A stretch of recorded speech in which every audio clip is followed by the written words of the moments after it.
So, Stephen, you've done Southwestern cooking. At Samar, you're doing Spanish, Middle Eastern, and Indian. And now you're making a big foray into molecular gastronomy. What inspired you to move in that direction?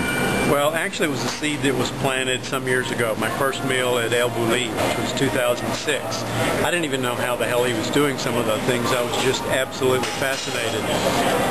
And then I just kind of put it on hold. But when Mr. Matt McCallister became chef a year ago, that's all he could talk about: molecular. And I said, nah, I don't know. So he's kind of dragged me into this molecular gastronomy mode. And what's happened now is that all the things that I had at El Bulli are making sense. It's not such a mystery. So it's really, I'm fascinated with it now. So I think the time is right, and certainly Matt is a great champion of it. So I'm going to just kind of let him take the reins and kind of ride along with it. So I think the timing is perfect for especially if it's only 4 seats. I'd hate to sell a whole restaurant on molecular gastronomy, but I bet I can sell 4 seats. I think so. Thank you very much.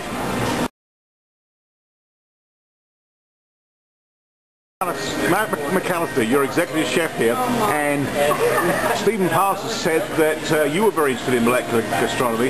What was it that enlivened your interest? I think what kind of sprung about the interest was just seeing what these chefs were coming up with and where their thought process was. And I've always been pretty science driven, and the most important aspect to me, whether or not you're using any of those techniques or you're using just traditional techniques, is to present something that is artistic, and I think that science should always be behind it. I think that the thought process of understanding and knowing why things happen a certain way when they're introduced at certain temperatures or in certain cooking methods, what happens to the protein structure, what happens to certain things when you're cooking these, it makes you a better chef.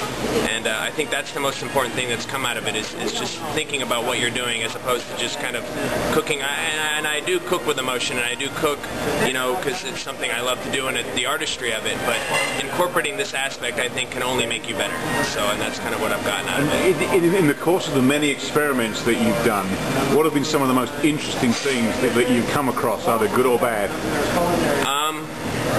Well, I think freezing things that aren't normally frozen and presenting them in another aspect, either whether it's still in a frozen aspect or it's softened into a powder, is interesting. I think one of the more interesting things I saw and I actually got to work on was at Minibar in Washington, D.C. They would do a Parmesan egg, where they would actually make egg white out of Parmesan water and then encapsulate an egg yolk in it and then still cook it in sous vide in a circulator at 62.3 degrees Celsius, and the Parmesan water would actually coagulate and cook just like an egg white. It was amazing. I mean, it was just, that really sparked a lot of interest. It kind of fooled the eye, because it looked like an egg, but it was actually made of Parmesan water. Yeah. Okay. Thanks very much, man. Thank you.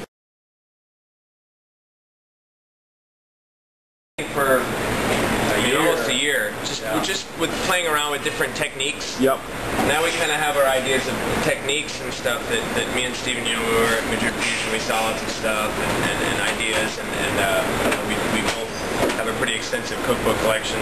His blows mine away, but I mean, in those you kind of, from reading from some of the other people that were in the forefront of this, kind of develop some ideas and then take it and play with it and do what you want with it. So. A lot of this actually, correct me if I'm wrong, is not really written down. There's kind of an oral tradition. Yeah, a lot of it's, I mean, you have to... It's on the internet. You have to figure it out. It's not necessarily in books, but there's a lot on the internet, and you have to figure it out. But wouldn't you say that Madrid Fusion was pretty much the brainchild for this? Yeah. We were really inspired by what happened in Madrid in January. We knew we wanted to do something with it, but we weren't sure what, so this just kind of finally... So who would be at Madrid Fusion? Well, Ferran Adria was the keynote. I mean, not really keynote, but that's the one everybody went for. Ferran Adria, Martin Bersutegui, what's the guy from Mugaritz? Anton.